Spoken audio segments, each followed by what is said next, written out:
तो आज हम पढ़ेंगे how to balance a chemical equation. मगर सबसे पहला क्वेश्चन ये आता है कि केमिकल रिएक्शन होते ही क्यों हैं। तो इसको समझने के लिए आप दो केसेस कंसिडर कर सकते हैं। अगर तो एक रूम में आप और आपके फ्रेंड साथ में बैठे हुए हैं तो आप दोनों चुप तो नहीं रहेंगे, आप दोनों बात करेंगे और इसीलिए इंटरैक्ट करेंगे आपस में। सिमिलरली जब हम किसी कंटेनर में अलग एटम्स और मॉलिक्यूल्स को साथ में रख देते हैं तो वो भी इंटरैक्ट करना शुरू करते हैं और इस इंटरैक्शन की वजह से उनका रीअरेंजमेंट होता है जिसको हम लोग केमिकल रिएक्शन बुलाते हैं। अब क्योंकि ये रीअरेंजमेंट बहुत तरीकों का हो सकता है इसीलिए केमिकल रिएक्शंस भी हमारे पास बहुत सारे होते हैं। सभी केमिकल रिएक्शंस एक ही लॉ पर बेस्ड होते हैं जो कि है law of conservation of mass, which states that equal quantity of matter exists both before and after the reaction। मतलब कि हर एक एलिमेंट के जितने नंबर ऑफ एटम्स हमारे पास रिएक्शन से पहले हैं उतने ही बाद में भी होने चाहिए, उनका अरेंजमेंट चेंज हो सकता है। तो अब ये एग्जैक्टली होता कैसे है उसके लिए हम एग्जाम्पल लेते हैं carbon plus oxygen giving us carbon dioxide का। अब एग्जैक्टली इस रिएक्शन में क्या हो रहा है, एक कार्बन एटम इंटरैक्ट कर रहा है एक ऑक्सीजन मॉलिक्यूल के साथ और हमको मिल रहा है कार्बन डाइऑक्साइड मॉलिक्यूल प्रोडक्ट में। अगर तो आप देखें इसके दोनों तरफ हमारे पास एक एक कार्बन एटम और दो दो ऑक्सीजन एटम्स है। तो ऐसी केमिकल इक्वेशन जिसके दोनों तरफ में हर एक एलिमेंट के इक्वल नंबर ऑफ एटम्स होते हैं उसको हम बोलते हैं बैलेंस केमिकल इक्वेशन। अगर तो हम एक और रिएक्शन का एग्जांपल लें H2 plus O2 giving us H2O। तो अगेन इसमें हमारे पास एक हाइड्रोजन मॉलिक्यूल इंटरैक्ट कर रहा है एक ऑक्सीजन मॉलिक्यूल के साथ और हमको मिल रहा है एक वाटर मॉलिक्यूल। मगर इसमें अगर तो आप देखें हमारे पास लेफ्ट और राइट साइड पर ऑक्सीजन एटम का नंबर अनइक्वल है। तो ऐसी केमिकल इक्वेशन जिसमें number of atoms of any element unequal होते हैं दोनों साइड में उसको हम बोलते हैं अनबैलेंस्ड केमिकल इक्वेशन। मगर केमिस्ट्री में हम यूजुअली जो भी एक्सपेरिमेंट्स करते हैं वो सभी बैलेंस केमिकल इक्वेशन पर ही करते हैं। ऑल्सो अनबैलेंस्ड इक्वेशन उतनी यूजफुल नहीं होती है बिकॉज मुझे ये सिर्फ इतना बताती है कि हाइड्रोजन मिलता है ऑक्सीजन के साथ और हमको देता है वाटर। ये नहीं बताती है कि मुझे एग्जैक्टली कितना हाइड्रोजन और कितना ऑक्सीजन चाहिए कितना वाटर मॉलिक्यूल बनाने के लिए। क्योंकि अगर तो आप इस रिएक्शन में देखें हमको एक वाटर मॉलिक्यूल बनाने के लिए एक ऑक्सीजन एटम चाहिए। तो अब क्योंकि मेरे पास दो ऑक्सीजन एटम्स है रिएक्टेंट्स में तो मैं इससे दो वाटर मॉलिक्यूल्स बना सकती हूँ। अब लेकिन इसके लिए मुझे दो हाइड्रोजन एटम्स भी और चाहिए जो कि मैं और ले सकती हूँ। तो अब अगर तो आप देखें हमारे पास दोनों तरफ इक्वल नंबर ऑफ हाइड्रोजन और ऑक्सीजन एटम्स हो गए हैं। तो अब क्योंकि हमने वाटर के दो मॉलिक्यूल्स लिए और हाइड्रोजन के भी तो हम वो आगे ऐड कर देंगे।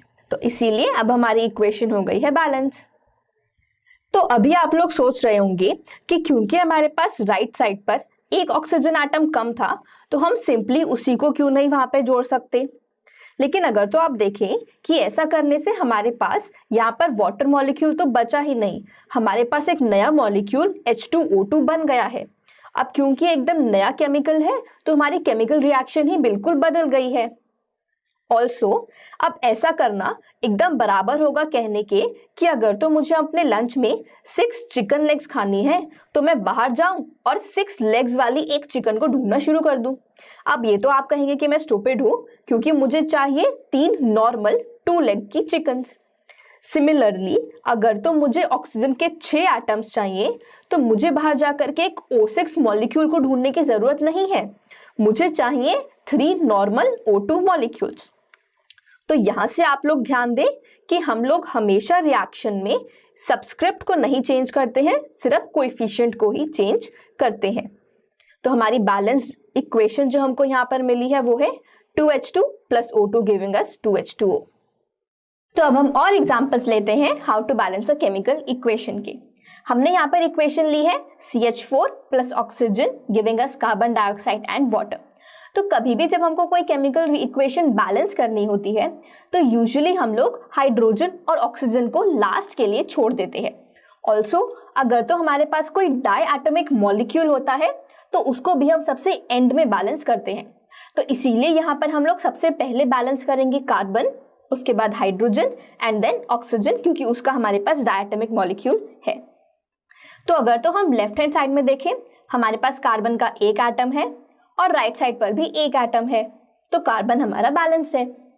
अगर तो हम हाइड्रोजन देखें तो हमारे पास 4 और राइट साइड पर 2 हाइड्रोजन एटम्स हैं। अब इनको इक्वल करने के लिए हम लोगों को राइट हैंड साइड पर 2 से मल्टीप्लाई करना होगा। तो इसके लिए हम लोग क्या करेंगे, हम H2O के आगे 2 कोएफिशिएंट लगा देंगे। अब अगर तो हम ऑक्सीजन देखें, हमारे पास लेफ्ट साइड पर हैं 2 ऑक्सीजन एटम्स और राइट साइड पर हैं 4। तो इसके लिए हम लेफ्ट हैंड साइड पर 2 ऑक्सीजन एटम से मल्टीप्लाई कर देंगे और ये हम अगेन कोएफिशिएंट बढ़ा करके कर देंगे। तो अभी अगर तो आप देखें, हमारे पास हर एक एलिमेंट के नंबर ऑफ एटम्स इक्वल है दोनों साइड्स ऑफ द इक्वेशन में, इसीलिए ये इक्वेशन बैलेंस है। हम एक और एग्जांपल यहाँ पे लेते हैं, which is lead nitrate reacting with potassium iodide to give us lead iodide and potassium nitrate. इस रिएक्शन में सबसे पहले हम लोगों को देखना होगा ब्रैकेट का यूज।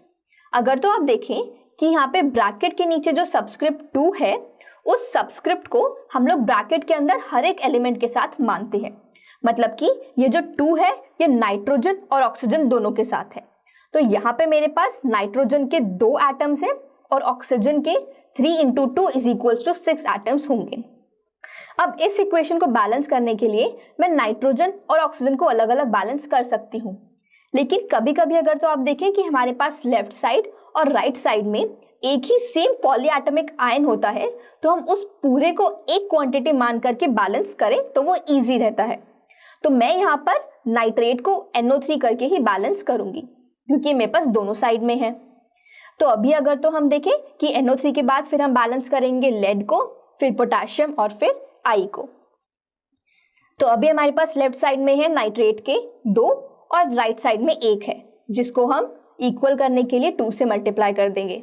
अगेन आप लोग सबस्क्रिप्ट मत चेंज करिएगा, क्योंकि वो केमिकल को ही चेंज कर देगा। हम लोग कोएफिशिएंट चेंज करेंगे यहाँ पे। सिमिलरली अगर तो हम आगे चलें, हमारे पास लेड के लिए है 1 और राइट हैंड साइड पर भी 1 एटम है। पोटेशियम का हमारे पास राइट हैंड साइड पर 2 है, इसीलिए हम लेफ्ट साइड में 2 कोएफिशिएंट उसके आगे ऐड कर देंगे। लास्टली आयोडीन का अगर तो हम देखें तो हमारे पास दोनों साइड में 2 एटम्स ईच हैं। तो अब हमारी इक्वेशन बैलेंस हो गई है और आई होप आप लोगों को केमिकल इक्वेशन को बैलेंस करना आ गया है।